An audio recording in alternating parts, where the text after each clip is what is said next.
In this video, I'm going to show you how to capture scrap. Firstly, we need to go down on the left-hand side. So we need to go to the work center. So I'm going to click on KZN branch. I'm then going to click on Durban plant. I'm then going to click on the machine shop. And we're going to go for lathe 501. I'm going to click on lathe 501.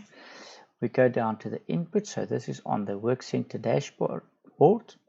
We go down to the inputs. We go down to the data capture. We click on there.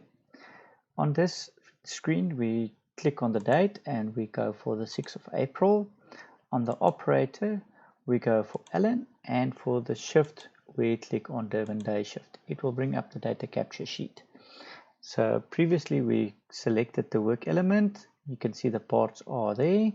Then we clicked on the lost time and we saved time over there. Now we're going to click on the scrap tab. So it will bring up this screen.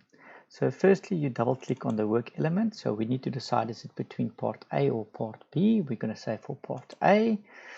Then we double click here at the scrap and we're going to say burrs on parts. And then we're going to double click here at the scrap quantity and we're going to say 5 parts has been scrapped. Then we're going to go down to the next row and we're going to double click here again and we're going to say part B. At the scrap name, we're going to double click here and we can say dents on parts, for example. And at scrap quantity, again, we double click and we'll say 10 parts has been scrapped. Then again, at work element, under the work element column, I double click over here again and I can select part A or part B again, because you might have different scrap reasons against the same part number. So for example, for this one, I'll double click in this area again and I'm going to say scratches on parts and I'm going to go scratch quantity. I'm going to double click there and I'm going to say 2 parts, for example.